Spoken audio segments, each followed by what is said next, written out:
Bismillah, Assalamualaikum warahmatullahi wabarakatuh. Alhamdulillah,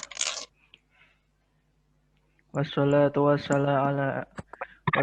wassalamu ala rasulillah wa ala alihi wa ashabihi wa mawalah wala haula wala quwata illa billah amma ba'd. Alhamdulillah wa syukurillah teman-teman sekalian, ayah bunda sekalian. Pada hari ini kita diberikan izin oleh Allah untuk melaksanakan hari keempat kajian Zoom bersama Ustadz Abu Ihsan Al-Atsari MA Hafizahullah Ta'ala dengan tema Bedah Buku Mencetak Generasi Rabbani. Dan untuk peserta yang sudah hadir maupun yang baru bergabung pada hari ini, ahlan wa sahlan, selamat bergabung. Dan untuk peserta yang barangkali masih ada yang belum bergabung ke grup Parenting Sunnah, silahkan bergabung melalui chat yang sudah saya sediakan di kolom chat ini. Kemudian bagi yang belum memiliki bukunya, sekali lagi bisa segera memilikinya dengan cara menghubungi admin di grup Parenting Sunnah tersebut. Baik, sebelum kita mulai kajiannya, seperti hari-hari kemarin akan saya bacakan kembali peraturan dan tata tertib serta adab-adab yang harus peserta patuhi selama mengikuti kajian. Yang pertama, silahkan teman-teman jaga adab dengan sesama penuntut ilmu. Yang kedua, silahkan siapkan kertas dan juga penanya untuk mencatat materi yang akan disampaikan oleh Ustadz nanti. Yang ketiga, dihimbau untuk seluruh peserta tetap mematikan mic dan juga kamera videonya agar situasi dan kondisi tetap kondusif selama berjalannya kajian ini. Yang keempat, nantinya pertanyaan-pertanyaan bisa disampaikan ke admin grup Parenting Sunnah dan nantinya admin grup akan menyampaikan pertanyaan tersebut kepada kami. Hanya pertanyaan yang melalui grup saja yang akan dibacakan oleh kami dan akan dijawab oleh Ustadz Abu Ihsan Hafizahullah Ta'ala. Baik, seperti itu. Mari kita mulai kajian pada hari ini. Waktu dan tempat kami persilahkan Ustadz. Tafadhol Maskuro. Assalamualaikum warahmatullahi wabarakatuh. Waalaikumsalam warahmatullahi Alhamdulillah, nahmaduhu wa nasta'inuhu wa nastaghfiruh wa na'udzu billahi min syururi anfusina wa sayyiati a'malina may yahdihillahu fala mudhillalah wa may yudlil fala hadiyalah. Asyhadu an la ilaha illallah wahdahu la syarikalah wa asyhadu anna Muhammadan abduhu wa rasuluh. Ya ayyuhalladzina amanu ittaqullaha haqqa tuqatih wa la tamutunna illa wa antum muslimun. Amma ba'd. Fa inna ahsanal kalami kalamullah wa khairal huda huda nabiyyina Muhammad sallallahu alaihi wasallam wa syarrul umur muhdatsatuha wa kullu muhdatsatin bid'ah wa kullu bid'atin dhalalah wa kullu dhalalatin finnar. Para jemaah kaum muslimin dan muslimat yang dimuliakan Allah, pertama kita bersyukur pada Allah Subhanahu wa taala atas karunia dan nikmat yang Allah Subhanahu wa taala limpahkan kepada kita semua. Salawat dan salam tidak lupa kita limpahkan untuk Nabi kita Muhammad sallallahu alaihi wasallam, untuk keluarga beliau, sahabat-sahabat beliau dan siapa saja yang berjalan di atas sunnah beliau sampai hari kemudian. Para jemaah yang dimuliakan Allah, pada kesempatan Kamis ini adalah pertemuan keempat kita.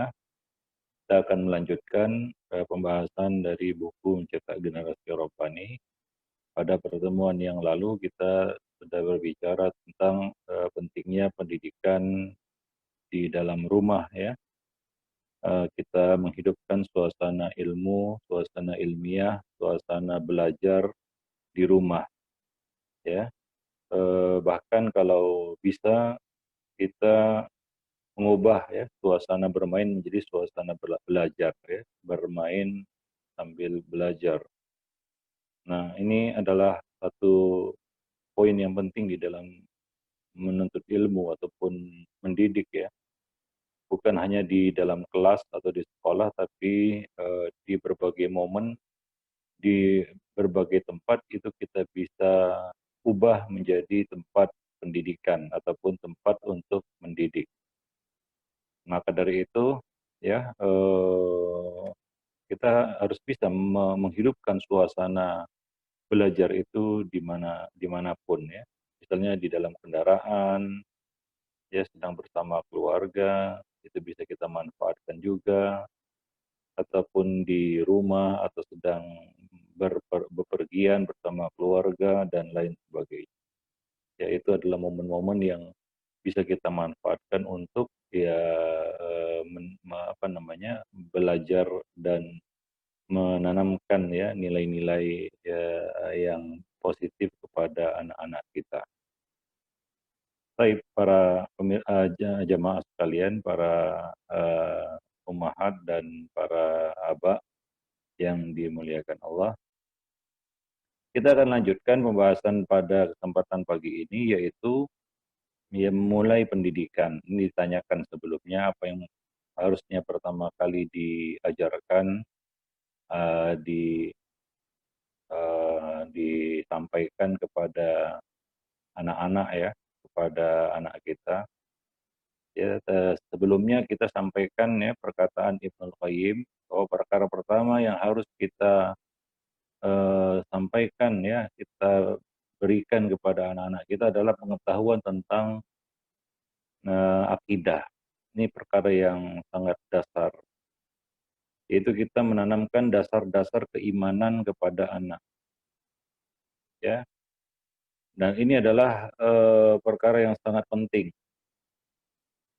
Kita tahu bahwa bayi lahir diciptakan Allah di atas fitrah iman kepada Allah Subhanahu wa taala.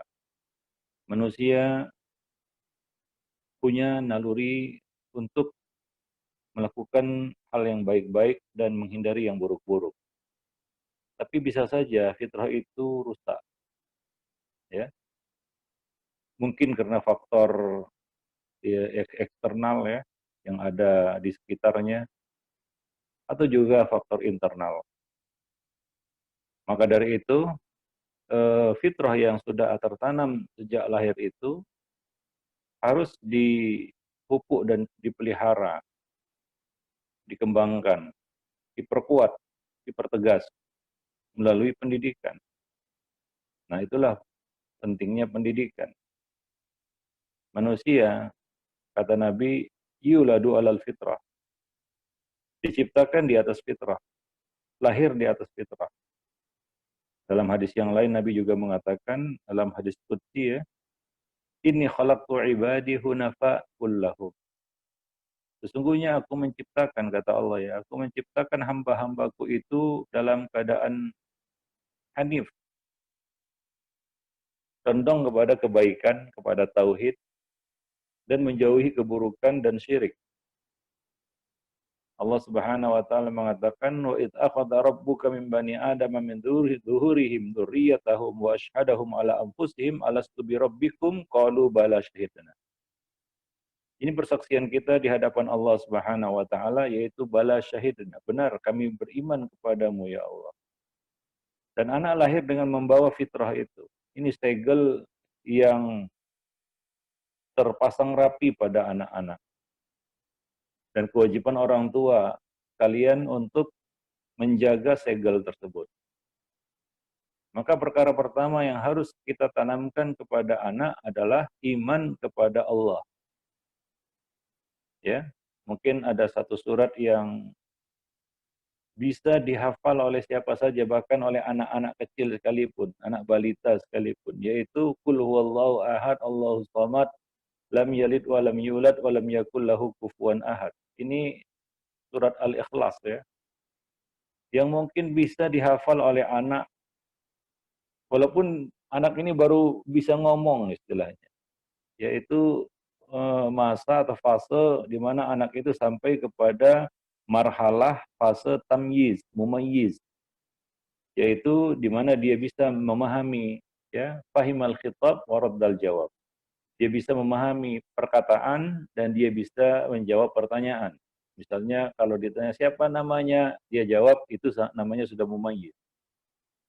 Ya, mau makan, mau, dia jawab itu ya, dia ngerti, dia mengerti apa khitab perkataan yang ditujukan kepadanya dan dia menjawab, berarti dia sudah mumayyiz. Ya, para ayah bunda sekalian, itu adalah waktu di mana kita harus mulai mengajarkan kepadanya perkara-perkara agama, terutama iman kepada Allah. Ya, mungkin bisa mendiktikan kepadanya surat Al-Ikhlas tadi ya. Qul huwallahu ahad, Allahus samad, lam yalid wa lam yulad wa lam yakul lahu kufuwan ahad. Walaupun dia belum mengerti maknanya, belum tahu artinya, ya, tapi ini adalah satu memori yang akan terekam, ya, akan tertanam ke dalam benaknya. Qul huwallahu ahad. Dan ini adalah dasar agama kita, yaitu tauhid. Nabi SAW mengatakan, "Aktsiru min syahadati alla ilaha illallah." Perbanyaklah mengucapkan syahadat la ilaha illallah. Nah, kalau seorang anak itu ya sejak kecil dia sudah mengucapkan la ilaha illallah, ini adalah kalimat yang perlu kita diktikan juga kepada anak ya.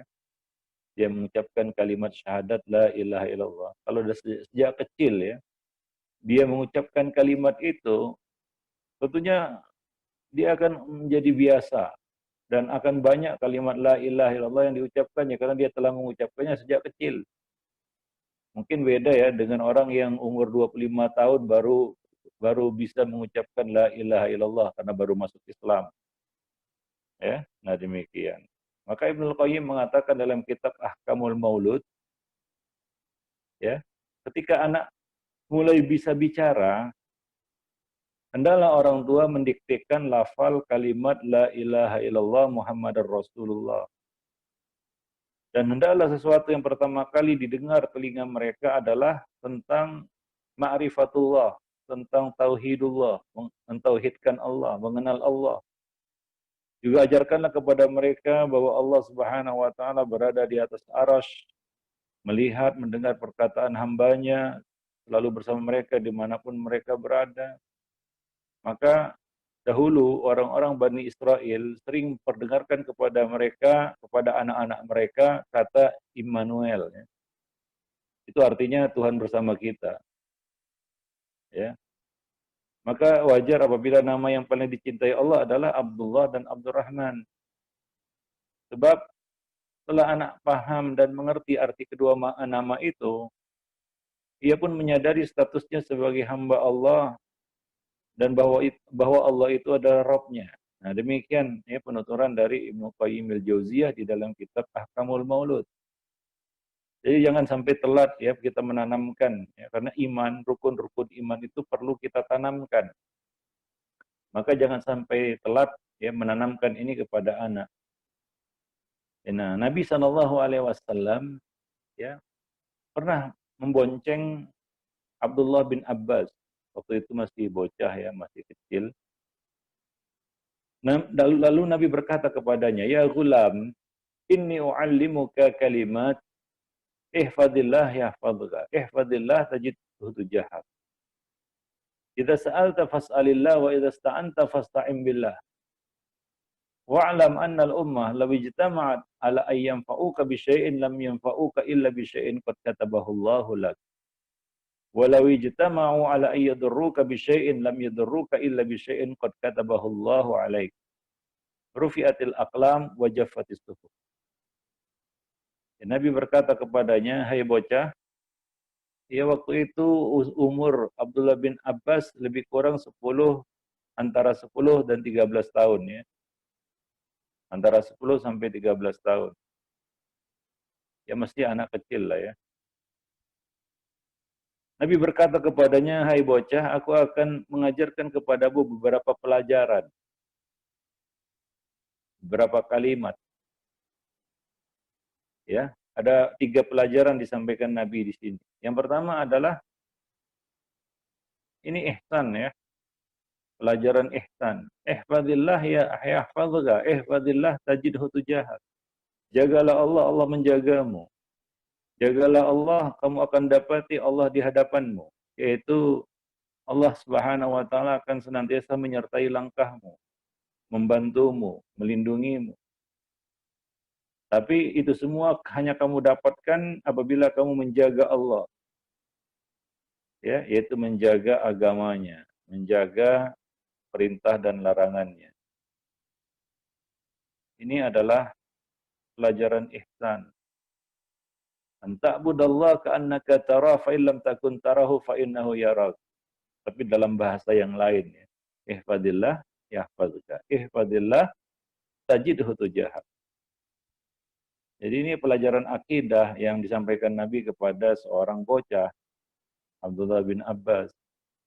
Ya, nah, ya tentunya anak kalau usia-usia seperti itu sudah paham apa yang kita sampaikan ya, pelajaran-pelajaran ringan, kata-kata yang tidak berbelit-belit ya, to the point, ya, langsung kepada inti, ya, seperti itu. Ya sama aja, kita belajar matematika itu sama itu dengan pelajaran-pelajaran yang kita serap ya dari bidang-bidang yang lainnya.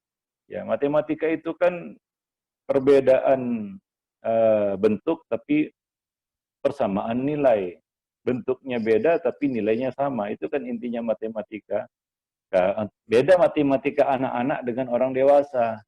Kalau matematika anak-anak 1 tambah 1 sama dengan 2. Ya, itu matematika anak-anak. 1 tambah 1 sama dengan 2. Tapi matematika orang dewasa udah berbeda ya. Nah, tapi walaupun sama, itu persamaan istilah. Beda bentuk, tapi sama nilai. Itu intinya, poinnya di situ.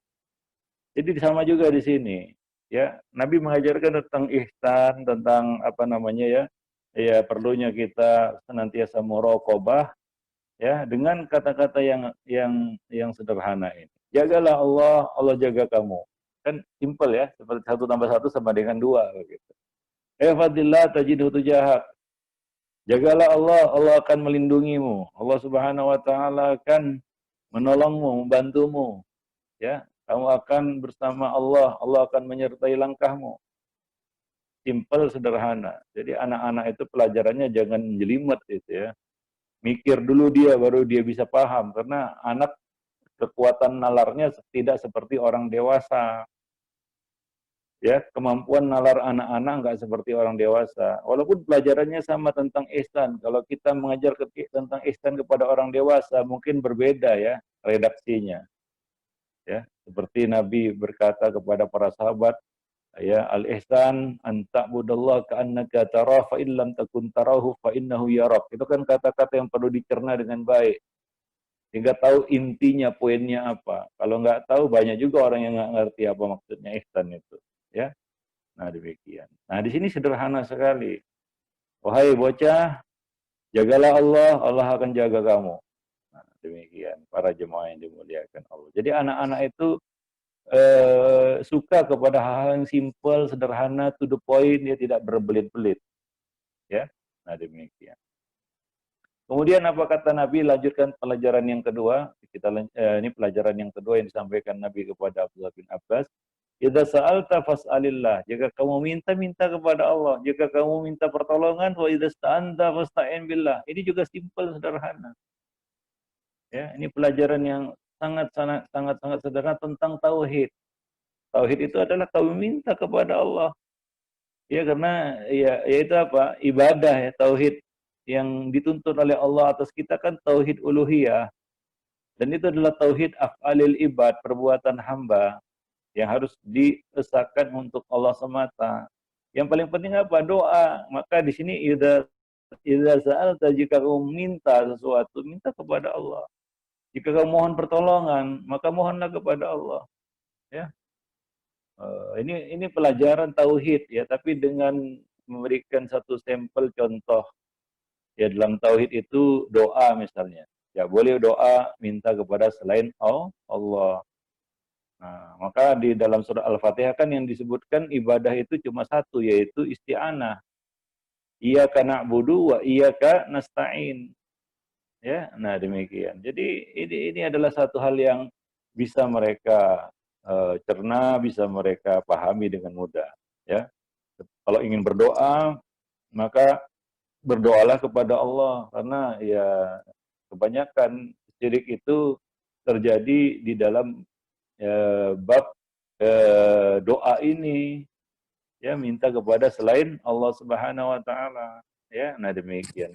Jadi pelajaran-pelajaran yang urgen, penting, asas, ya, tapi dengan redaksi yang bisa mereka pahami dengan mudah, ya. Nah, demikian. Wa'lam, kemudian pelajaran yang ketiga ini tentang iman kepada takdir. Jadi dalam hadis ini ada 3 pelajaran. Pertama tentang ihsan, ya. Yang kedua tentang tauhid uluhiyah. Yang ketiga tentang iman kepada takdir. Nah, iman kepada takdir kan perkara yang rumit sebenarnya, ya. Banyak orang-orang dewasa aja untuk memahami iman kepada takdir masih susah, masih sulit, ya. Apa itu iman kepada takdir? Nah, di sini Nabi menjelaskan kepada Ibnu Abbas pelajaran yang sifatnya, ya, kita katakan to the point, ya, langsung kepada intinya, ya, yaitu apa? Ketahuilah bahwa seandainya umat manusia bersatu untuk memberikan kepadamu sebuah manfaat, mereka tidak akan mampu melakukannya kecuali sesuatu yang telah dituliskan, artinya ditakdirkan oleh Allah. Kalau mereka sebaliknya, kalau mereka bersatu untuk membahayakanmu, ya, maka mereka tidak akan mampu membahayakanmu kecuali apa yang sudah tertulis di suratan takdir di dalam Lauhul Mahfuz. Ya, itu tidak berubah. Artinya ada ketetapan dari langit dari Allah Subhanahu wa taala. Ini adalah pelajaran takdir, ya, iman kepada takdir. Rufi'atil aqlam wa jaffatis suhuf. Ya, pena telah terangkat, lembaran takdir sudah mengering. Jadi apa yang tertulis di Lauhul Mahfuz tidak akan bertambah, tidak akan berkurang. Apa yang terjadi hanyalah, ya, mewujudkan apa yang sudah tertulis di Lauhul Mahfuz. Ada takdir yang sudah tertulis, yang menulisnya adalah Allah Subhanahu wa taala. Nah, demikian. Jadi coba lihat pelajaran-pelajaran yang sederhana, ya, kepada seorang bocah tentang iman kepada Allah Subhanahu wa taala, tentang akidah. Ya, itu sangat penting, ya, karena yang namanya rukun iman itu kan amalan hati, ya, rukun iman itu. Nggak bisa di sini nggak bisa kita berikan latihan secara fisik. Beda dengan rukun Islam. Nah, di sana ada latihan-latihan yang bersifat fisik, sholat, puasa, kan begitu, ya, haji. Tapi ini enggak. Ini rukun iman. Ini kaitannya dengan amal hati. Jadi penanaman, perlu doktrinisasi, ya, istilahnya, ya. Penanaman, ya. Menanamkan kepadanya satu pemahaman menurut kita katakan tingkatan usianya. Pada anak-anak mungkin, ya, karena pemahaman mereka masih sangat sederhana, ya, berikan pelajaran yang sederhana. Poinnya apa? Mereka bisa memahami intinya, begitu, ya. Nah, misalnya ada takdir bahwa segala sesuatu itu mengikuti apa yang sudah tertulis di buku takdir atau buku ditulisnya takdir. Nah, itu bisa poin yang bisa kita sampaikan kepada mereka, ya, para jemaah yang dimuliakan Allah. Nah, jadi jangan sampai kita menunggu dewasa dia baru kita tanamkan kepadanya hal seperti ini, ya. Ini harus sejak kecil. Jadi akal mereka itu tumbuh dengan perkara-perkara ini, perkara-perkara iman. Di mana perkara-perkara iman, perkara-perkara yang tidak kasat mata. Yang bermain di sini adalah hati, amal hati, ya, bukan anggota badan yang lainnya, tidak. Ini adalah inti dari manusia, yaitu hatinya. Ya, maka perlu kita tanamkan sejak awal.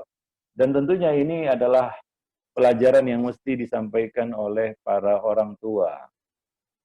Ya, nggak mungkin kan guru di sekolah, ya, baru menanamkan ini kepada anak-anak didiknya, ya. Ini adalah peran orang tua di sini, ya. Ini adalah domainnya orang tua di rumah, ya. Sekolah itu untuk menajamkan apa yang sudah dia dapatkan di rumah saja, ya. Nah, demikian para jemaah kaum muslimin dan muslimat yang dimuliakan Allah.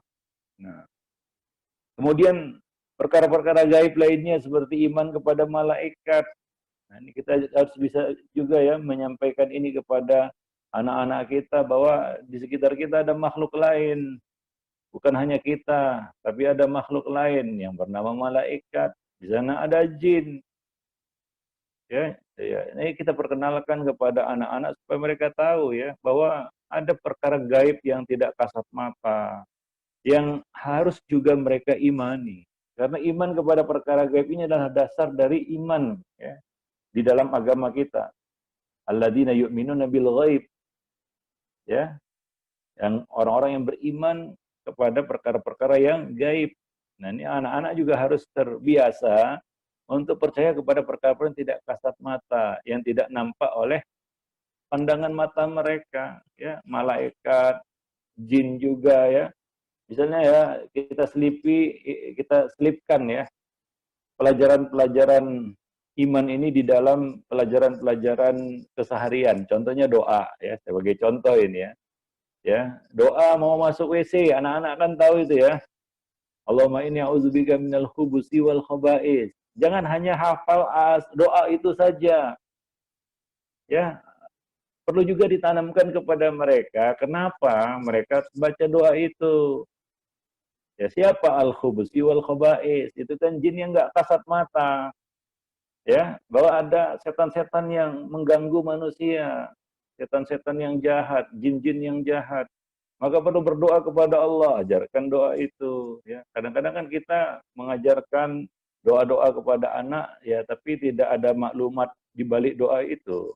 Ya, seolah-olah itu yang ucapan-ucapan yang biasa diucapkan. Ya, contohnya lagi kita masuk WC baca Bismillah. Itu kan yang kita ajarkan kepada anak-anak kita. Masuk WC baca Bismillah. Nah, kalau ada di situ keterangan dari Nabi, coba sampaikan informasi itu, input itu kepada mereka. Apa itu? Bahwa itu adalah penghalang antara aurat Bani Adam dengan pandangan mata jin.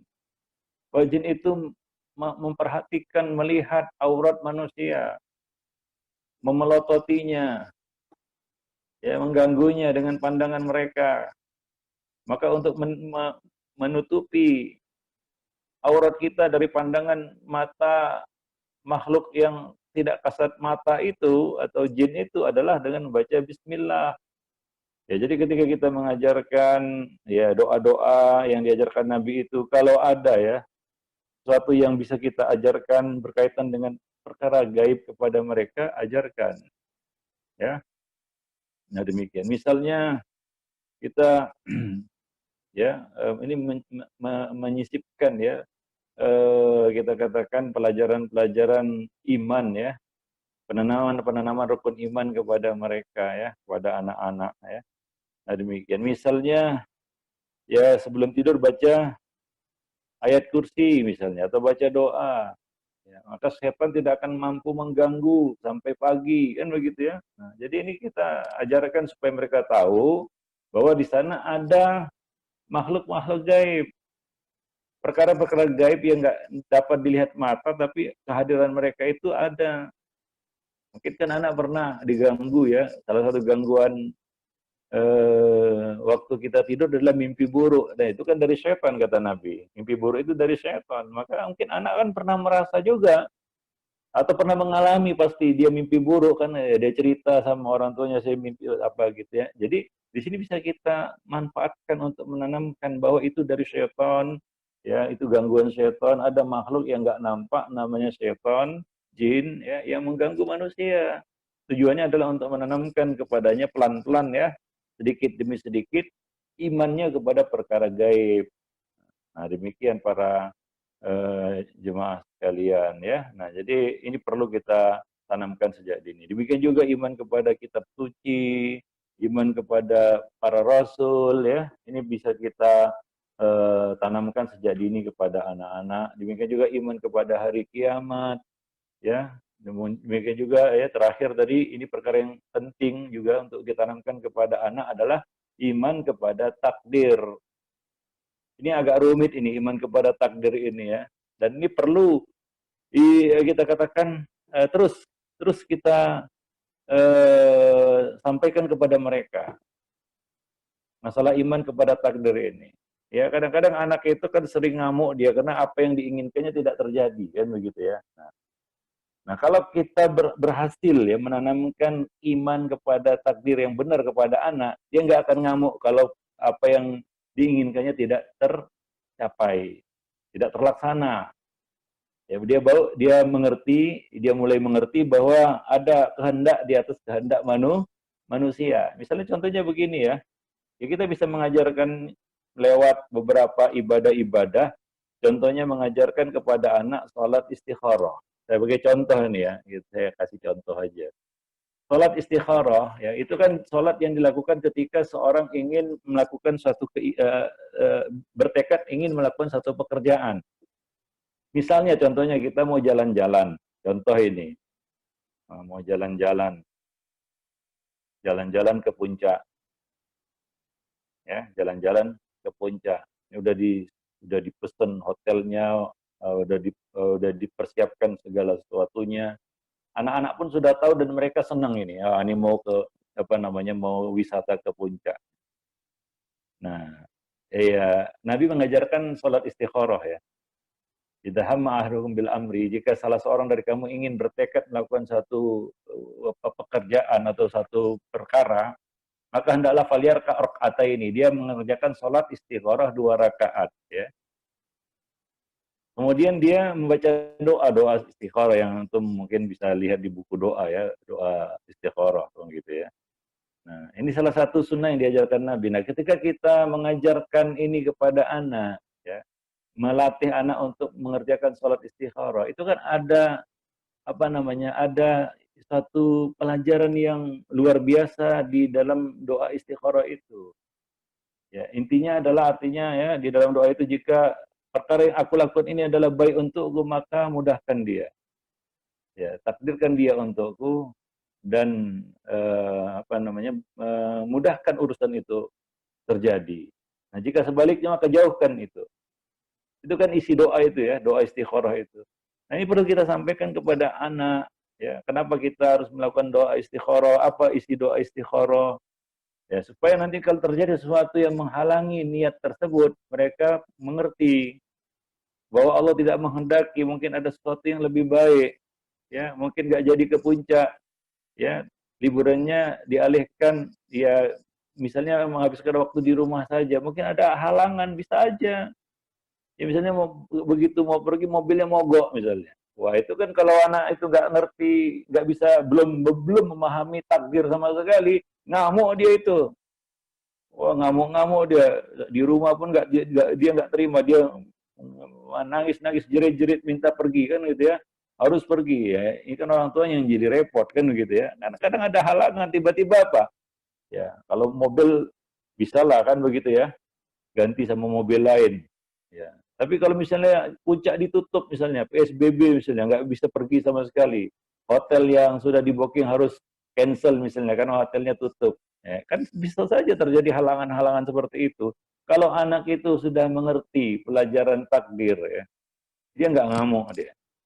Apalagi dia ngerti, tadi sebelum pergi sholat istikharahan begitu ya. Nah, ternyata terjadi halangan, ya nggak bisa ke puncak, ya dialihkan ke tempat lain atau gagal berangkat.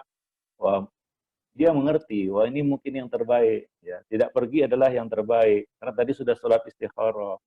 Ada takdir yang lebih baik bagi kita. Nah, begitu, ya. Nah, demikian, ya bunda sekalian. Jadi dia bisa menerima takdir yang buruk, karena masalah takdir ini bukan masalah takdir yang baik ya. Takdir kan ada 2, takdir yang baik dan takdir yang buruk. Takdir itu cuma ada 2, takdir yang baik atau takdir yang buruk. Takdir yang buruk itu apa? Takdir yang buruk itu adalah sesuatu yang terjadi tidak sesuai dengan keinginan kita. Yang kita inginkan tidak terjadi. Bagi kita itu buruk itu. Ya kan? Kita nggak ingin sakit, sakit lah, buruk lah itu. Itu takdir yang buruk ya. Nabi mengatakan antuk minabil qadari khairihi wa syarrihi. Nah, demikian. Lalu gimana anak itu bisa menerima takdir yang buruk tadi? Kalau takdir yang baik, orang dewasa, ya anak-anak dan bahkan orang dewasa ya pasti bisa menerima itu takdir yang baik, ya kan? Nggak ada yang nggak bisa menerima takdir yang baik. Tapi masalah takdir yang sebenarnya itu terjadi pada takdir yang buruk tadi. Bisakah terima itu? Nah, jadi kalau anak itu terlatih untuk menerima takdir yang buruk tadi, ya, maka ini akan memudahkan bagi dia untuk menjalani kehidupan kemudiannya ya. Karena dalam hidup ini kan nggak semuanya sesuai dengan rencana ya Bapak Ibu sekalian, kaum muslimin yang dimuliakan. Kadang-kadang terjadi sesuatu yang di luar rencana kita, bahkan tidak sesuai dengan rencana kita, bahkan berkebalikan dari apa yang kita rencanakan. Nah, maka di sini iman yang berbicara. Ada orang yang bisa nerima, ada yang nggak bisa nerima, ada yang uring-uringan, ada yang stres dan lain sebagainya. Nah, kalau sejak kecil kita bisa menerima itu dan dilatih untuk menerima itu, ya, maka ini sangat bermanfaat bagi anak tersebut ketika dia dewasa nantinya, ya. Nah, jadi ini kan perlu sejak awal ya, sejak kecil. Maka bisa diselipkan ketika kita mengajarkan ibadah-ibadah tadi itu. Contohnya salat istikharah kan begitu ya. Nah, ketika tidak terjadi apa yang mereka inginkan, jalan-jalan misalnya, mereka bisa terima, mereka bisa paham bahwa ini mungkin Allah menghendaki sesuatu yang lebih baik, bahwa itu yang kita ingin kerjakan itu tidak baik bagi kita, ya mungkin aja bisa terjadi sesuatu yang buruk, ya maka ya musibah itu mungkin menjadi satu yang baik bagi kita akibatnya ya hasilnya. Nah demikian. Wallahu alam bisawab. Itu sebagai contoh saja ya. Bagaimana kita bisa menanamkan perkara-perkara iman ini kepada anak-anak. Dan ingat ya, ini adalah pelajaran sepanjang waktu. Pelajaran akidah, pelajaran yang berkaitan dengan usuluddin, usulul iman, adalah pelajaran sepanjang waktu. Artinya apa? Kita terus untuk memperkuat iman kita kepada perkara-perkara tersebut. 6 perkara tadi. Ya, karena iman itu naik turun. Iman itu naik turun, Bapak, Ayah, Bunda sekalian. Nah, ada masa-masa dia turun. Ya, maka keimanan kita kepada perkara-perkara iman itu perlu terus diperkuat. Kadang-kadang ya misalnya iman kita kepada malaikat itu lemah.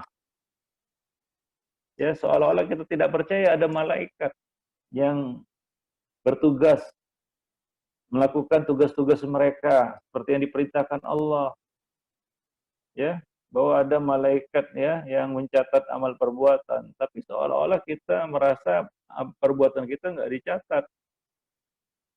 Ada masa-masa lemah keimanan itu dalam semua hal ya, dalam iman kepada Allah, iman kepada malaikat, iman kepada hari kiamat terutama. Apalagi iman kepada hari kiamat ya, anak itu perlu kita ceritakan ya proses ya dengan apa yang mereka bisa pahami lah ya. Proses-proses yang akan dilewati oleh setiap hamba di hari kiamat nanti. Mulai adanya berkumpul di padang mahsyar, adanya timbangan, adanya sirat, kan begitu, adanya hisab, ya, nah dan lain sebagainya. Yang bisa mereka pahami dengan mudah. Nah, jadi ya demikian. Ya kadang-kadang iman kita kepada perkara itu agak lemah dia atau melemah, perlu diperkuat. Maka ini penanamannya terus-menerus kita lakukan dan mulai kita lakukan kepada anak-anak sejak dini ya, para jemaah yang dimuliakan Allah. Nah, itu rukun-rukun iman. Beda dengan rukun-rukun Islam. Rukun Islam itu perlu ya kita katakan pelatihan. Dilatih. Ya, rukun-rukun Islam itu adalah perkara-perkara yang bersifat praktikal. Harus dilatih sejak kecil. Ya. Ya. Tadi kita sebutkan ya mengenai mengucapkan kalimat la ilaha illallah. Dia harus terbiasa mengucapkan kalimat la ilaha illallah. Ya, terbiasa mengucapkan kalimat tauhid itu. Ya, mudah lisannya untuk mengucapkan kalimat tauhid itu. Bahkan tadi kita sebutkan bahwa ini perkara pertama yang harus bisa dia lakukan ketika dia bisa ngomong. Ini adalah kalimat pertama yang bisa dia ucapkan. La ilaha illallah. Nah demikian. Jadi pelatihan-pelatihan yang harus kita berikan kepadanya sehingga dia bisa melakukannya. Ya, seperti an-nutqu bi syahadatain, mengucapkan kalimat syahadat.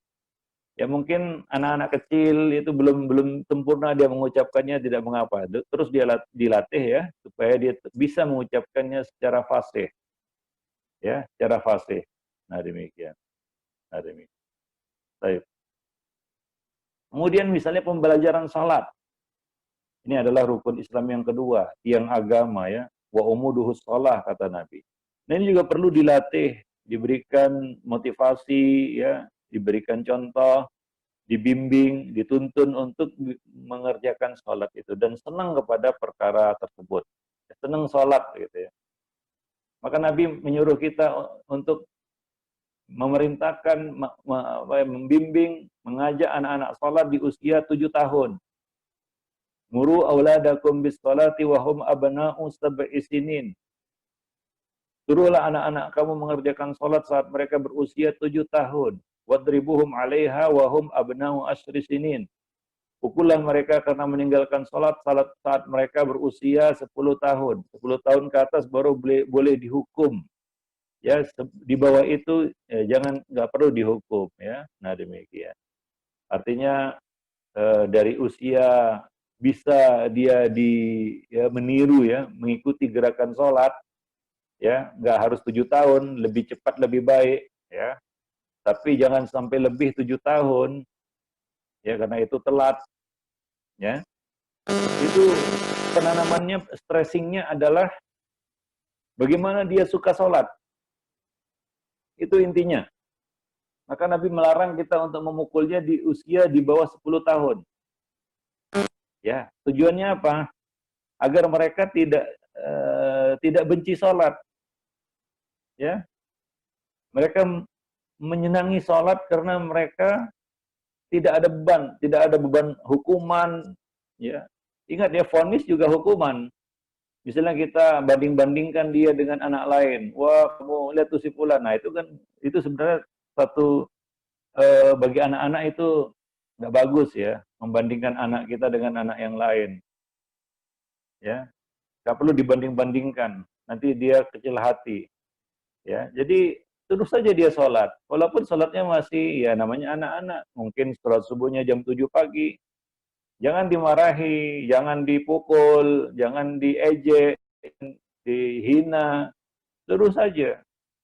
Nah, jadi pendekatan kepada anak-anak di usia di bawah 10 tahun adalah pendekatannya pendekatan positif. Artinya apa? Kita memberikan targhib, motivasi, dengan hadiah. Artinya gini ya, mana yang lebih tepat? Kalau dia nggak sholat di bawah 10 tahun ya, kita pukul atau kita kasih hukuman, ya kita ejek dia, kita cela dia, ya, atau kita marahi dia, ya, atau kita vonis dengan kata-kata, atau kalau dia sholat kita kasih pujian, kita kasih hadiah, ya kita puji dia, ya kita kita beri apresiasi, bahkan kalau bisa kita beri hadiah kalau dia sholat, ya mana yang lebih tepat di sini bagi anak-anak di bawah 10 tahun. Yang tepat adalah kita memberikan apresiasi, pendekatan positif ini. Kita kasih dia hadiah, pujian, kan begitu ya. Ya kita kasih apresiasi ya, karena dia melaksanakan apa yang kita perintahkan itu. Nah, jangan sebaliknya. Maka kalau bisa mendidik anak di bawah 10 tahun itu bukan dengan hukuman. Bahaya itu, nggak tepat.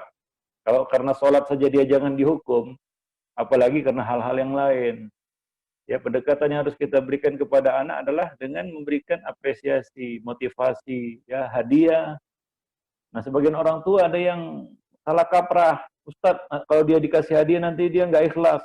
Ini jangan cerita itu dulu, ayah bunda sekalian. Anak-anak belum tahu itu. Yang penting dia, kalau dia sholat dikasih hadiah, dia senang. Itu dia.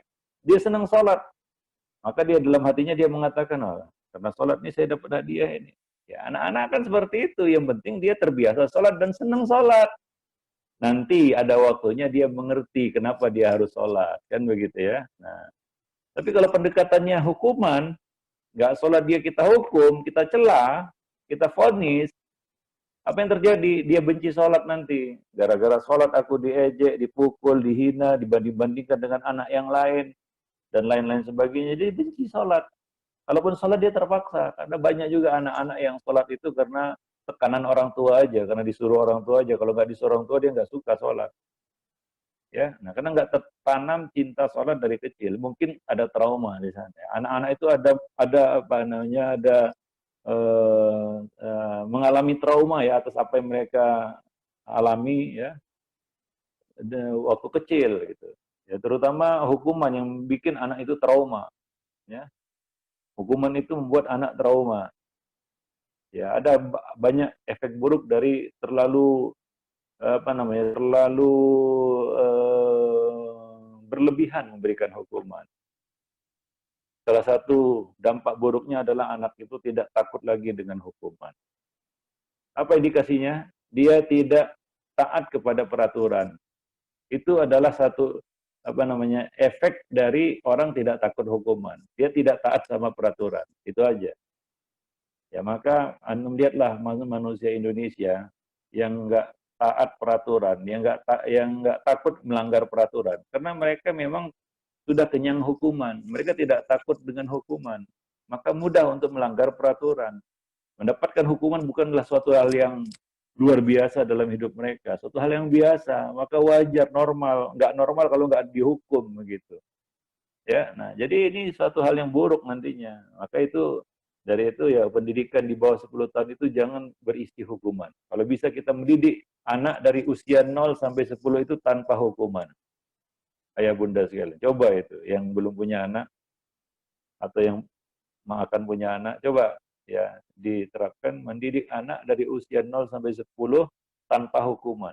Karena Nabi baru mengizinkan memukul anak, memberikan hukuman ya, walaupun Nabi tidak pernah memukul anak. Itu cuma izin saja, bukan berarti perintah memukulnya ya. Boleh dipukul, walaupun tidak harus dipukul. Artinya apa? Boleh dihukum. Di usia 10 tahun ke atas. Ketika akalnya sudah matang dan bisa memahami sebuah hukuman, baru dia diberi hukuman. Biasanya 10 tahun ke atas. 11, 12, 13, 14, dan seterusnya. Dia udah matang akalnya. Tapi di bawah itu jangan.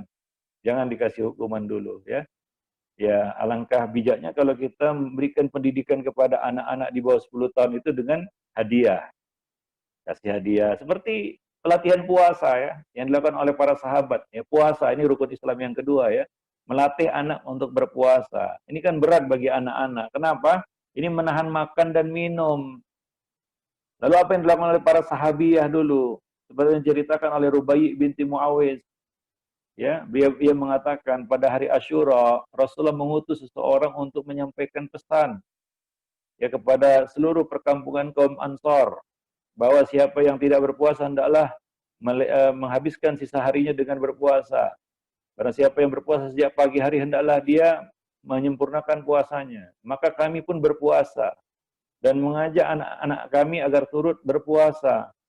Kami mengajak anak-anak kami ke masjid dan memberi mereka mainan yang terbuat dari kain wol. Ya, supaya mereka terhibur. Jadi dikasih hadiah, mainan itu. Anak-anak kan suka dikasih mainan. Dibawa ke masjid, main-main kan suka. Jadi dipancing dengan sesuatu yang mereka suka gitu ya. Jika salah seorang dari mereka menangis karena lapar, kami memberinya mainan. Supaya dia lupa lapar, lupa makanan. Anak kan suka diberi. Nah, di sini coba lihat pendekatan yang dilakukan oleh para sahabiah, yaitu dengan pemberian, hadiah. Bukan ya kita katakan hukuman atau tidak. Para jemaah yang dimuliakan Allah ya. Nah, ini melatih anak-anak itu untuk melakukan ibadah-ibadah yang sifatnya fisik ya. Nah, baik. Jadi ya mungkin juga ini berguna bagi para ikhwan dan akhwat, kaum muslimin dan muslimat ya, yang para pendidik ya, guru di sekolah, ustadz dan ustazah atau pemangku kebijakan di sekolah, kalau bisa yang mengelola pendidikan anak dari usia mungkin 6 tahun atau 5 tahun ya sampai 10 tahun, kalau bisa ya tanpa hukuman ya, tanpa hukuman. Ya, tidak melakukan pendekatan kepada anak dengan hukuman di usia tersebut ya.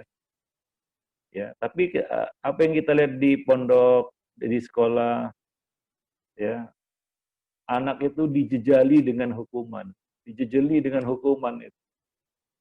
Peraturan sekian, hukumnya sekian. Macam ya jelek sekali lah kesannya kalau pendidikan itu identik dengan peraturan dan hukuman. Peraturan, hukuman. Ya kalau kita balik gimana? Kita kasih peraturan, bagi yang melakukan kasih hadiah begitu ya. Itu kan tapi kan lebih enak menghukum daripada memberi hadiah ya Bapak Ibu sekalian. Demikian juga kepada Bapak Ibu di rumah.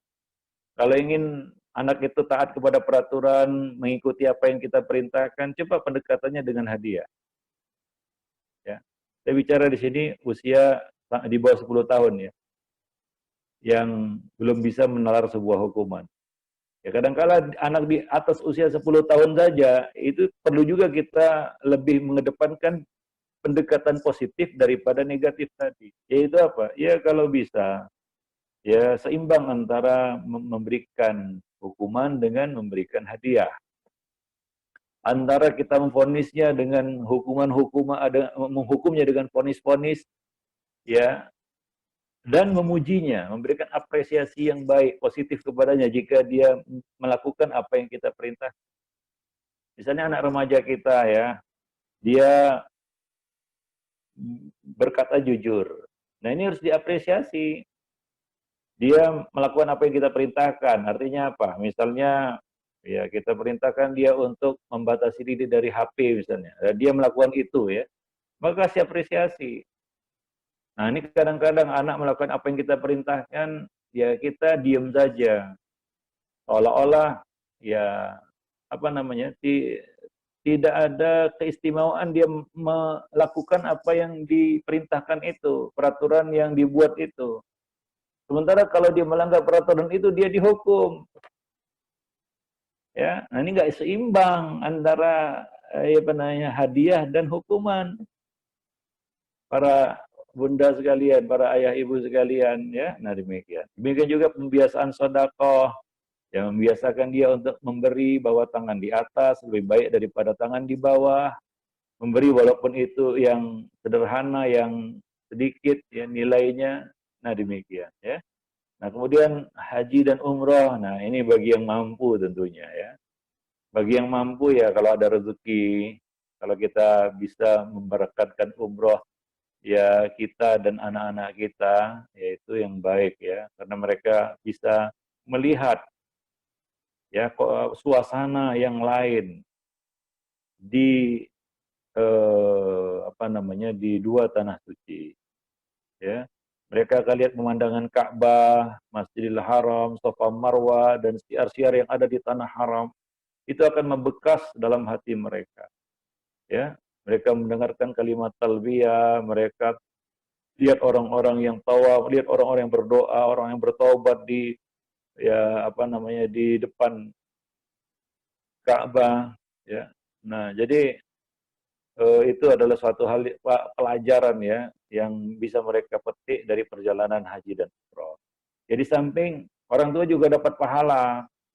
Ada seorang wanita ya, dia menunjukkan anaknya yang masih kecil kepada Nabi dan bertanya, "Ya Rasulullah, apakah anak ini mendapat pahala haji kalau dia dibawa haji?" Maka Nabi menjawab, "Ya, kamu juga dapat pahalanya." Nah, jadi kita dapat pahalanya, anak juga dapat pahala itu, ya. Nah, demikian. Itu kalau mampu, kalau nggak mampu ya apa boleh buat lah ya. Sebagian orang kan ada yang dimudahkan rezekinya, dia bisa berumroh bersama keluarganya. Ya, bawalah keluarga itu umroh ya. Nah, demikian. Ya biasanya di apa namanya di masa-masa libur ya. Ya, ada umroh liburan namanya ya. Nah, itu biasa ya. Nah, demikian ya.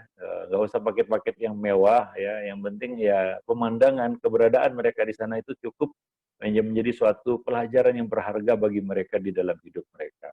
Wallahu a'lam bishawab. Nah, kemudian pelajaran ihsan tadi sudah kita sebutkan contohnya Nabi SAW bagaimana menanamkan pelajaran ihsan ini kepada Abdullah bin Abbas dengan kata-kata yang sederhana. Ihfadillah yahfazka. Jagalah Allah, ibadahlah kamu, jaga perintah-perintah Allah, jauhi larangan-larangannya, Allah akan jaga kamu. Itulah dia ihsan. Ya, yang disebutkan Nabi anta'budallah ka'annaka tarah fa illam takun tarahu fa innahu yarak, yaitu menanamkan kesadaran muraqabah. Ini sangat penting ayah bunda sekalian ya, karena tidak selamanya kita bisa menempel anak kita.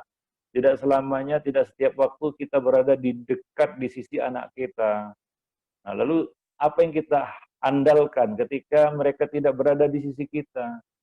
Yaitu ini dia, ya, muraqabah ini. Walaupun dia tidak diawasi oleh orang tuanya, tapi dia punya apa namanya kesadaran muraqabah. Ya, itu pelajaran ihsan yang disampaikan Nabi kepada Ibnu Abbas. Ya, ihsan juga memiliki makna yang lain, yaitu profesionalisme di dalam melakukan tugas dan tanggung jawab. Seperti kata Nabi, innallaha katabal ihsana ala kulli syai'in. Sesungguhnya Allah telah mewajibkan ihsan dalam segala urusan, dalam segala pekerjaan. Ini makna ihsan yang kedua, yaitu apa? Profesional di dalam menangani setiap pekerjaan. Ya, dan anak juga harus dilatih untuk melaksanakan ihsan pada makna yang kedua ini. Maka dia melakukan segala sesuatu itu dengan baik, sungguh-sungguh, serius, all out istilahnya, ya. Yaitu dia mengerahkan potensi yang dia miliki, mengerjakannya dengan sebaik-baiknya. Ada anak itu kalau dikasih tugas asal-asalan aja dia. Dan ada sebagian anak itu memang ketika melaksanakan tugas itu sungguh-sungguh dia. Betul-betul detil. Ini artinya dia telah tertanam untuk ihsan, yaitu profesional di dalam melakukan tugasnya. Misalnya ya, kita bisa lihat anak-anak. Contohnya, kita tugasi untuk membersihkan tempat tidur. Kalau tidur, bangun tidur, ya, sunnahnya kan membersihkan tempat tidur sendiri ya. Nah, coba lihat, bagian anak itu ada yang profesional. Dalam arti kata dia lakukan itu dengan ihsan, dengan baik. Ya, dia rapikan tempatnya benar-benar rapi. Nah, sebagian anak ada asal-asalan, memang dirapikannya cuma asal-asalan itu. Sebagian anak lebih parah lagi, nggak melaksanakan tugasnya kan begitu ya. Tapi macam-macam di sini. Nah, tingkatan yang paling tinggi adalah dia ihsan. Itu dia lakukan tugas itu dan dia lakukan dengan baik, dengan benar ya, dengan profesional. Ya, seperti apa namanya, petugas yang ada di hotel, rapi gitu dia buat tempat tidurnya itu. Nah, setelah dia bangun dari tidurnya. Nah, ini perlu dilatih. Ini sangat bermanfaat bagi dia nanti setelah dia dewasa. Dia terbiasa menangani tugas-tugas itu dengan ihsan ya, dengan profesional. Wallahu a'lam bishawab. Nah, ihsan juga bermakna berbuat kebaikan, ya. Berbuat kebaikan. Itu ihsan. Segala kebaikan yang kita lakukan itu termasuk ihsan. Ya, wa ahsin kama ahsanallahu ilaik. Itu kata Allah Subhanahu wa taala di dalam Al-Qur'an. Wa ahsin, berbuat baiklah kamu sebagaimana Allah berbuat baik kepada. Jadi menanamkan kepada anak semangat untuk menyebarkan kebaikan, berbuat baik, berkata-kata yang baik, bersikap yang baik, kan begitu ya. Nah, berperilaku yang baik. Nah, itulah dia ihsan yang perlu kita ajarkan, kita tanamkan kepada anak-anak dari kecil ya. Sedini mungkin ya kepada anak-anak kita. Nah, demikian para ayah bunda sekalian ya. Ya, pelajaran kita pada kesempatan pagi menjelang siang ini. Besok kita akan sampai pada inti ya dari materi pendidikan anak, yaitu anak dan penanaman akhlak mulia. Anak dan akhlak mulia. Ini inti dari pendidikan. Pendidikan itu adalah penanaman akhlak mulia. Ya, nah, anak itu dididik untuk menjadi orang yang berakhlak mulia. Bahkan kata Imam Syatibi ya, semua syariat ini itu muaranya adalah mencetak orang-orang yang berakhlak mulia, menjadikan manusia ini menjadi makhluk yang berakhlak mulia, hamba yang berakhlak mulia. Nah, demikian. Itu akan kita bahas nanti ya, dan ini perkara yang penting di dalam pendidikan. Mungkin ya hambar kosong pendidikan itu kalau tidak ada penanaman akhlak mulia. Ya, kalau tidak ditanamkan akhlak mulia di dalamnya. Ya. Tapi mirisnya, nanti akan kita ceritakan lebih detail lagi. Ya, perkara yang hilang dari dunia pendidikan kita hari ini adalah pendidikan akhlak. Inna lillahi wa inna ilaihi raji'un. Nah, itu dia masalahnya. Yang perlu kita bahas secara detail pada pertemuan yang akan datang, insyaallah. Ya. Ya, mata rantai yang hilang di dunia pendidikan kita hari ini adalah penanaman akhlak mulia. Wallahu a'lam. Baik. Nah, nanti akan kita bahas itu pada pertemuan yang akan datang, insyaallah. Nah, itu saja mungkin yang bisa kita sampaikan. Lebih dan kurang saya mohon maaf. Dan untuk selanjutnya, bagi yang ingin bertanya, kita persilakan waktu untuk bertanya. Ya, kita persilakan yang mau bertanya. Baik Ustadz, syukron jazakallahu khairan wa barakallahu fikum atas materinya. Semoga kita semua dapat mengambil manfaat dari materi yang sudah disampaikan Ustadz hari ini. Amin, amin ya robbal alamin. Baik, kita lanjut ke sesi tanya jawab. Langsung ke pertanyaan yang pertama dari Maghfiro dari Pantai Barat Donggala Sulteng. Pertanyaannya, Bismillah, Assalamualaikum Ustadz. Pada saat usia berapa anak mulai diajarkan tentang tauhid dan bagaimana metode memperkenalkan tauhid ke anak? Anak saya sudah memasuki 1 tahun 5 bulan. Saya mulai mengajarkan dia tentang huruf-huruf hijaiyah dengan metode bermain. Apakah di usia tersebut sudah tepat, Ustadz? Terima kasih, jazakallahu khairan, Ustadz. Ya, ya tentunya di sini ya anak itu ya kita harus tahu ya bahwa pendidikan itu bahkan pralahir ya, ya kalau kita ikuti kemarin ya pralahir aja sudah dimulai itu simulasi pendidikan istilahnya diberikan sebelum lahir ketika dia masih berada di dalam perut ibu saja itu sudah kita bisa beri sentuhan-sentuhan pendidikan apalagi sudah lahir ke dunia. Maka jangan heran ya di barat sana anak-anak itu bayi itu dikasih mainannya buku. Jadi bayi itu bergelut dengan buku bukan dengan handphone.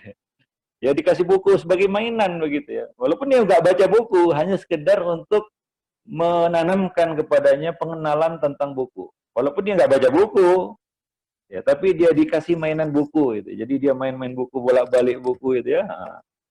Mainannya sejak kecil. Dia kenal itu sejak kecil, sejak bayi itu. Walaupun dia bukan baca, tujuannya bukan supaya dia baca buku, enggak. Mengenalkan benda itu kepada anak. Ya seperti tadi yang mengajarkan, memperkenalkan huruf hijaiyah, bahkan ya sejauh sebelum itu semenjak dia bisa berinteraksi dengan kita, dan sebenarnya bayi itu bisa berinteraksi dengan khususnya ibunya ya, sejak dia dalam perut ibunya,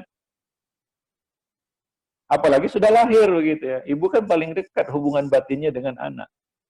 Maka dia bisa memberikan pelajaran-pelajaran ya pelan-pelan ya walaupun kelihatannya wah ini ngapain anak dikasih buku misalnya kan nggak baca dia bukan masalahnya adalah untuk memperkenalkan benda itu kepada si anak jadi benda itu nggak asing lagi ketika dia wah ini sejak kecil sudah saya lihat ini gitu ya. Anak itu ada memorinya juga ya jadi ya itu bagus ya terutama tadi ya untuk perkara yang ya kita katakan ya dia tirukan maka hendaknya kita perkara pertama tadi adalah kalimat tauhid ya la ilaha illallah ketika dia sudah mulai berbicara udah bisa berbicara nah, maka coba didiktikan kepadanya dibimbing dia untuk mengucapkan kalimat tauhid ya surat Al-Ikhlas ya, yang mudah-mudah lah yang bisa mereka baca walaupun ya celat kan namanya anak kecil kan begitu ya tapi mereka sudah terbiasa mengucapkannya dan terbiasa dengan benda-benda yang membantu mereka untuk belajar ya misalnya memperkenalkan kepadanya media-media pendidikan seperti buku dan ya jenisnya nah demikian wallahu alam bisawab. Misalnya memperkenalkan mushaf sejak kecil, walaupun dia belum bisa baca mushaf kan begitu ya. Supaya dia nggak asing lagi dengan benda itu. Ya dengan mushaf kan begitu. Wallahu a'lam. Ya, Baik, baik. pertanyaan selanjutnya dari Ricky di Jakarta, dari grup 218 Parenting Sunnah. Pertanyaannya, bagaimana mengimplementasikan hadis mengenai anjuran menggantungkan cambuk di rumah dalam mendidik anak? Syukron, Ustadz. Iya, itu bukan untuk dipakai ya. Ya, Nabi tidak pernah memukul anak dan wanita ya, seperti kita tahu ya. Wallahu alam juga saya belum apa namanya meneliti lebih dalam lagi ya, apa namanya tujuan dari menggantungkan benda-benda itu di rumah ya karena ada faedah lain yaitu untuk menanamkan semangat untuk berjihad di jalan Allah ya dengan menggantung benda-benda itu pedang misalnya dan jenisnya ya wallahu alam tapi secara marfu saya tidak dapati itu ya demikian wallahu alam bisawab ya intinya yang perlu kita lihat adalah praktikal Nabi Shallallahu Alaihi Wasallam ya praktikalnya lah Nabi tidak pernah membentak wanita apalagi anak-anak Kita bisa lihat dari perilaku beliau dengan anak-anak, bermain dengan anak-anak ya. Itu praktikal ya yang dilakukan Nabi terhadap anak-anak ya. Misalnya ada anak yang sedih, Nabi hibur dia. Ya, bahkan Al Hasan Hussein naik ke punggung beliau waktu sholat, beliau biarkan kan begitu ya. Ya, beliau gendong, beliau cium. Ya, kalau berbuat salah beliau nasihati, beliau kasih input yang positif. Itu praktikalnya seperti itu Nabi mendidik anak-anak ya. Demikian juga wanita, Nabi tidak pernah memukul wanita, Nabi tidak pernah berkata kasar kepada istri-istri beliau, membentak saja nggak pernah. Ya, nah demikian itu. Walaupun ada izin untuk memukul, misalnya anak usia 10 tahun boleh pukul kata Nabi, tapi Nabi nggak pernah melakukan itu. Itu izin saja. Ya, mungkin samalah dengan menggantung cambuk itu ya. Sama dengan ya kita mendapat izin untuk memukul anak di usia 10 tahun ke atas. Tapi kan tidak harus opsi itu kita pilih. Ya, kita tidak, walaupun kita tahu ada opsi itu memukul. Sama dengan istri juga lah, meluruskan kebengkokan istri. Salah satu fase yang boleh kita lakukan adalah memukul istri, kan begitu ya. Wadribuhum, pukullah mereka. Wadribuhunna, afwan. Dan pukullah mereka. Tapi kan Nabi nggak pernah sampai kepada tahapan itu. Bahkan ketika ada para istri yang mengadu kepada Nabi tentang suami-suami mereka yang ringan tangan, suka mukul istri-istri mereka, apa kata Nabi terhadap suami-suami itu? Ya, laisu ulaika bikhiyarikum. Mereka, para suami itu bukanlah para suami yang terbaik, laki-laki yang baik di antara kamu. Itu kata Nabi. Ketika dilaporin suami-suami yang ringan tangan suka mukul istri, kata Nabi terhadap laki-laki atau suami seperti itu, laisu ulaika min khiyarikum. Mereka itu bukan termasuk orang-orang baik di antara kamu. Walaupun ada ayat di dalam Quran untuk memukul, izin ya. Jadi jangan hawanya itu mau menghukum saja. Kita sebagai pendidik ini ya, kita merasa bahwa eksistensi kita, jati diri kita sebagai pendidik itu nampak keluar auranya kalau sudah berhasil menghukum. Ini yang keliru sebenarnya. Nabi itu bukan sosok yang suka mengumbar hukuman, enggak. Bahkan Nabi lebih suka menunda hukuman. Tapi kita sebagai pendidik, sebagai guru, ustadz, orang tua, sedikit-sedikit menghukum. Dan bentuk hukuman yang paling rendah itu vonis. Maka kalau ada orang yang suka vonis itu memang orang yang memang hawanya itu suka menghukum. Ya, nah demikian. Wallahu a'lam bishawab, para jemaah sekalian ya. Nah, jadi tidak ya apa namanya, walaupun ada izin mukul bukan berarti kita harus melakukan opsi itu ya, ingat itu. Nah, jadi ya demikian ya. Ya, ada juga suami yang sikit-sikit menghukum gitu ya. Nah, karena memang hawanya itu, nafsunya itu ingin menghukum, memukul gitu ya. Ya. Wallahu a'lam bishawab. Baik. Ada lagi yang mau bertanya? Selanjutnya dari Rekian Tali Maras dari grup 220 Parenting Sunnah. Pertanyaannya, Bismillah, Assalamualaikum. Bagaimana ahsannya kita bersikap pada anak mengenai kondisi keluarga? Misal saat kondisi menjadi tidak selapang biasanya. Apakah bijaksana jika orang tua menjelaskan pada anak-anak kondisi atau kesulitan orang tuanya? Akankah itu mempengaruhi psikologis anak? Anak menjadi down misalnya? Atau lebih baik tidak menceritakan pada anak sehingga anak tetap merasa positif dan bermental kaya?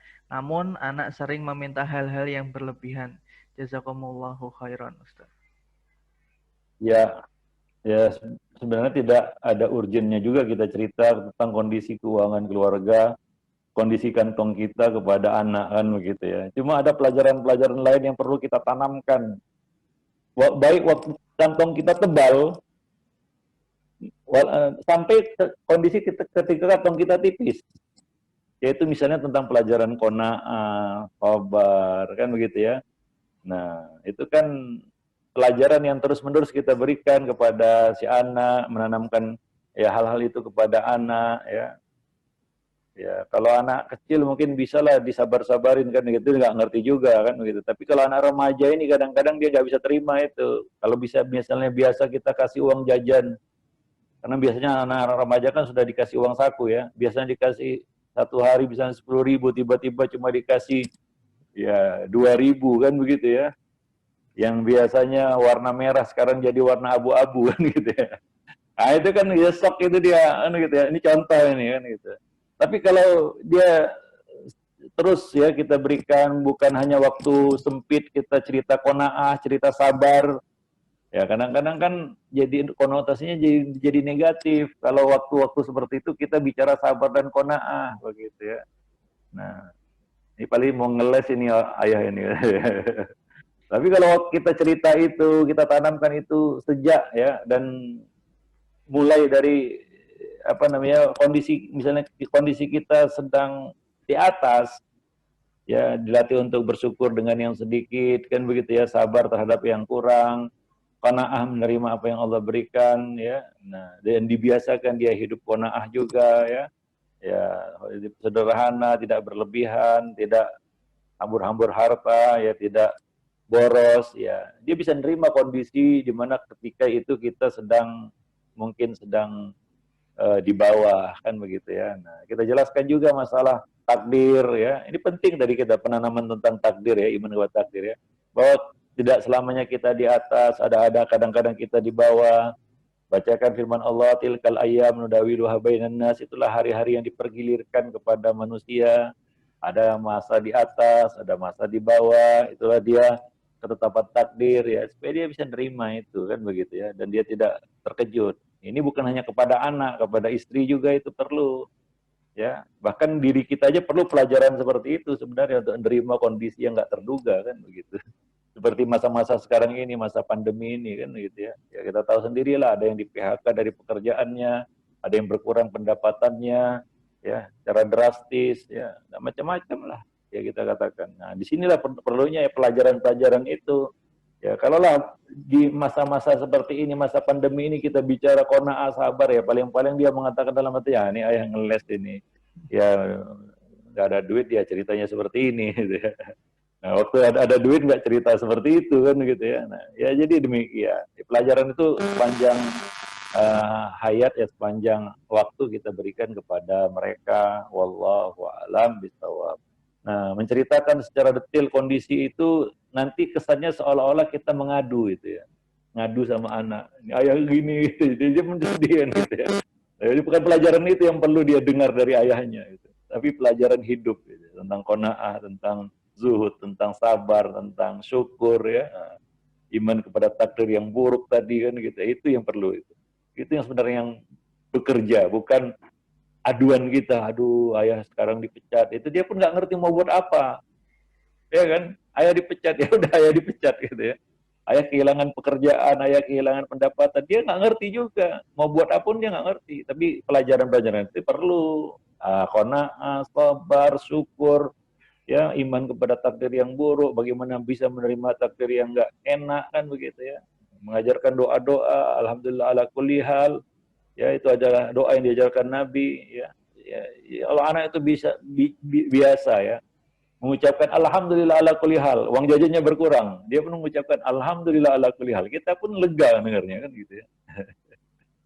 Itu kalau anak itu ya sudah mengenal ya hal-hal ini sejak dini gitu, enak itu, lebih lebih lebih lebih apa namanya, lebih mudah bagi orang tua untuk eh, apa namanya berhadapan dengan anaknya atau menghadapi anak-anaknya dalam kondisi seperti ini. Wallahu a'lam bishawab.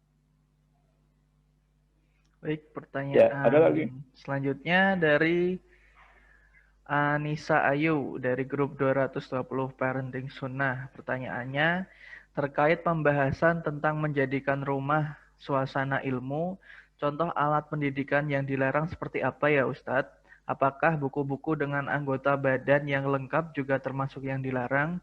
Jazakallahu khairan wa barakallahu fikum.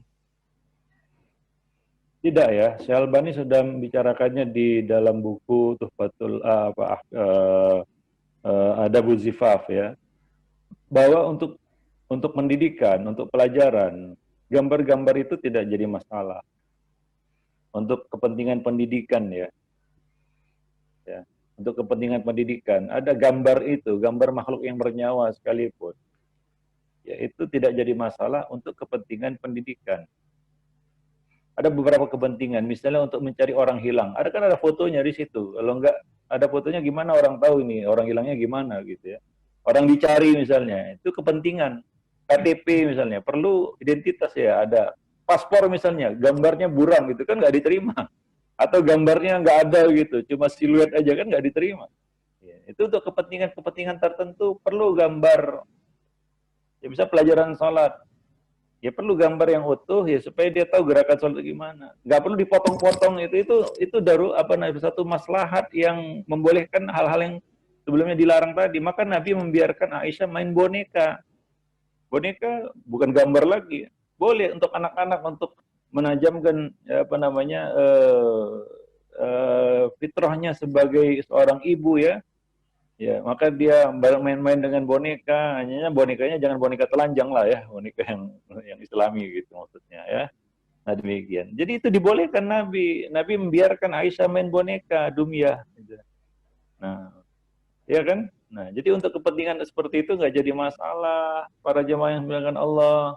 Nah kadang-kadang saya heran juga buku anak-anak ada gambarnya kepalanya nggak ada. Itu kan mengerikan bagi anak. Kepalanya putus, terpotong gitu. Itu kan juga mengerikan.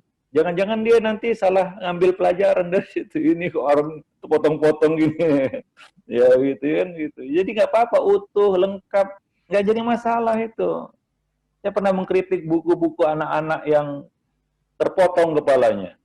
Coba, itu anak-anak lihat kayak gini nih, ngeri dia. Dia belum paham bahwa ini bukan untuk orang dewasa, ini untuk pelajaran dan untuk anak-anak. Ya kadang-kadang saya nggak ngerti juga lah. Kadang-kadang terlalu berlebih-lebihan orang-orang dewasa ini. Nggak ngerti anak-anak itu. Anak-anak itu kan perlu gambar, ada mimiknya. Ini mimik orang yang sedang gembira kan begitu. Ini sedih. Gimana dia dapat mimik kalau gambar wajah gitu tanpa ada apa-apa gitu ya. Ini kan ngeri kayak hantu jadinya. Ini untuk anak-anak. Saya pernah protes itu buku anak-anak yang kayak gitu itu. Nggak setuju saya, terus terang aja. Menakutkan bagi anak itu. Walaupun dia anak itu diem aja, ini kayak gini ya gambarnya. Tapi dia kan nggak protes ya. Ustaz nanti supaya dia tahu gambar itu nggak boleh. Itu nanti kalau dia dewasa. Bapak-bapak sekalian, bapak-bapak yang terhormat. Maka Nabi kenapa membiarkan Aisyah main boneka? Bukankah itu makhluk bernyawa lagi, kuda-kudaan kan begitu ya. Tapi biarkan, ini untuk anak-anak, untuk bermain dia. Ya, kalau permainannya seperti itu, boneka tanpa kepala kan ngeri. Bayangkan itu, oh ini boneka Islami, boneka tanpa kepala gitu ya. Boneka wajahnya nggak ada gitu kan ngeri jadinya. Ada boneka tanpa ada mata, hidung, telinga itu. Dibikin polos gitu seperti di buku-buku itu. Kan ngeri itu, menakutkan, macam hantu jadinya. Nah, ini nggak paham sebenarnya. Kadang-kadang terlalu bersikap ekstrim yang nggak keruan gitu, yang tanpa didasari ilmu. Wallahu a'lam lah. Saya kritik habis-habisan tuh buku yang gambar-gambarnya menakutkan seperti hantu itu. Wallahu a'lam bishawab. Baik. Ya. Mungkin pertanyaan terakhir Ustadz. Dari Adnexa di Lumajang, Jawa Timur. Pertanyaannya, Bismillah Ustadz, Assalamualaikum warahmatullahi. Jika misal anak bertanya, Uma untuk apa kita belajar? Kan sudah takdir nanti nilainya baik atau jelek. Bagaimana sebaiknya penjelasan dan jawaban yang baik agar dipahami dengan mudah oleh anak-anak Ustadz? Jazakumullah khair. Iya, ini agak rumit. Anak-anak itu banyak pertanyaannya, Bu ya. Tanya ini dia, tanya itu kan begitu ya. Kadang-kadang juga dia kalau kita jawab belum tentu mengerti jawabannya. Maka di sana ada di dalam ilmu balaghah namanya uslubul hakim. Tidak semua pertanyaan manusia yang ditanyakan kepada Nabi, Allah jawab itu dengan jawabannya, enggak. Contohnya apa? Yas'alunaka 'anil ahillah. Mereka bertanya tentang hilal. Kenapa hilal itu? Kecil, besar, bulat, jadi kecil lagi. Dari mana? Itu yang ditanyakan mereka kepada Nabi. Nabi nggak menjawabnya hingga turun firman Allah Subhanahu wa taala, "Qul hiya mawaqitu lin-nasi wal hajj." Katakanlah bahwasanya ya, hilal itu adalah tanda waktu bagi manusia dan tanda waktu ibadah haji. Jadi kan nggak jawaban yang mereka minta sebenarnya, tapi Allah memberikan jawaban yang lain, yang lebih berguna bagi mereka. Itulah fungsi adanya hilal, yaitu penunjuk waktu. Bukan mereka tanya proses hilal itu gimana terjadinya. Ya itu kan pelajaran apa namanya fisika atau ilmu ilmu apa astronomi kan begitu. Itu yang mereka tanyakan. Tapi Allah tidak jawab dengan jawaban itu, tapi dijawab dengan perkara lain yang perlu. Nah, contohnya lagi ya, Nabi juga melakukan uslub seperti itu, metode seperti itu. Ada orang Arab Badui datang bertanya tentang apa? Tentang hari kiamat. Kapan hari kiamat? Nabi tidak jawab. Dia terus mendesak. Akhirnya Nabi menjawab, apa yang kamu persiapkan untuk itu? Dia bingung juga. Dia nanya tentang hari kiamat, nggak ada jawabannya. Ya, lalu ditanya Nabi. Nabi balik bertanya, apa yang kamu persiapkan untuk hari kiamat itu? Ya, dia nggak sadar tergiring itu ya. Nggak semuanya pertanyaan itu harus kita jawab seperti yang diminta dari pertanyaan itu. Ini namanya uslubul hakim dalam ilmu balaghah ya. Lalu dia bingung ya bertanya, dia menjawab, ya nggak banyak ya Rasulullah, cuma aku cinta sama Allah dan Rasulnya. Maka Nabi berkata kepadanya, engkau bersama orang yang engkau cintai. Selesai. Jadi anak kalau bertanya hal-hal yang aneh-aneh, nggak harus kita tanggapi serius juga, harus kita berikan jawaban dari pertanyaan itu, tidak. Kadang-kadang kita harus ya apa namanya menghindar dari jawaban itu dan memberikan satu yang bermanfaat. Jadi kita misalnya tanya kepadanya, apa yang kamu sudah lakukan untuk dapat nilai bagus? Ya, kan nggak, kenapa saya harus belajar? Balik aja deh, anak-anak itu kan ya kasih logika-logika yang sederhana. Apa yang kamu sudah kamu untuk dapat nilai yang bagus? Ya, diajak berpikir yang santai, yang fun kan gitu ya, supaya dia ngerti ya kenapa dia harus belajar kan gitu ya. Nah, jadi demikian ya, perlu kebijaksanaan ya dari orang tua untuk bisa memberikan jawaban-jawaban tepat terhadap pertanyaan anak-anak. Ingat, tidak semua pertanyaan itu harus dijawab. Antum aja kalau bertanya kadang-kadang saya jawabnya yang lain begitu ya, karena saya nilai bahwa jawaban, kalaupun diberi jawaban, bukan itu yang diperlukan, tapi yang lain, kan begitu. Wallahu a'lam bishawab. Ibnu Taimiyah sering melakukan itu, uslubul hakim ini. Dia tanya tapi jawabannya kemana gitu ya, padahal sebenarnya itu jawaban ya bukan jawaban dari pertanyaan itu, tapi ini satu jawaban yang dibutuhkan oleh orang yang bertanya. Kadang-kadang orang yang bertanya itu nggak ngerti apa yang dia tanyakan. Ya, dan orang yang ditanya mengerti apa yang dibutuhkan oleh si penanya. Maka di sini yang ditanya, yang berilmu memberikan apa yang diperlukan oleh yang bertanya. Paham maksudnya? Nah, demikian. Baik, ya mungkin di situ ya. Nah, ini perlu ya kebijaksanaan lah daripada orang tua ya, ya untuk bisa memberikan ya, jawaban-jawaban yang diperlukan oleh anak begitu. Walaupun itu bukan jawaban dari pertanyaannya. Ingat, walaupun itu bukan jawaban dari pertanyaannya, tapi kita giring dia kepada perkara yang dia perlukan. Ya. Paham? Nah, demikian. Wallahu a'lam bishawab. Baik. Nah, mungkin sampai di sini dulu pertemuan kita pada kesempatan siang ini. Mudah-mudahan bermanfaat. Aku lu qouli hadza, astaghfirullah li wa lakum wa lisairil muslimin innahu huwal ghafurur rahim. Assalamualaikum warahmatullahi wabarakatuh. Waalaikumsalam warahmatullahi wabarakatuh. Baik, sudah selesai untuk kajian kita hari ini. Bagi teman-teman yang mungkin masih belum bergabung, sekali lagi saya sarankan untuk segera bergabung ke grup Parenting Sunnah yang linknya sudah tersedia di kolom chat ya teman-teman dan ayah bunda sekalian. Dan sebelumnya Afan, mohon maaf jika semua pertanyaan tidak bisa dijawab satu persatu karena keterbatasan waktu yang ada. Nah, selanjutnya sebelum saya akhiri, bagi yang belum memiliki buku Mencetak Generasi Rabbani yang seperti ini, yang dibahas selama seminggu ini oleh Ustadz Abu Ihsan Al-Atsari, Hafizahullah Ta'ala, silahkan bisa segera memilikinya dengan cara menghubungi admin grup Parenting Sunnah. Seperti itu teman-teman. Baik, Afan ada sedikit kendala tadi. Baik, kita tutup hari ini dengan doa kafaratul majelis. Subhanaka Allahumma wa bihamdik asyhadu alla ilaha illa anta Astaghfiruka wa atubu ilaik. Assalamualaikum warahmatullahi wabarakatuh.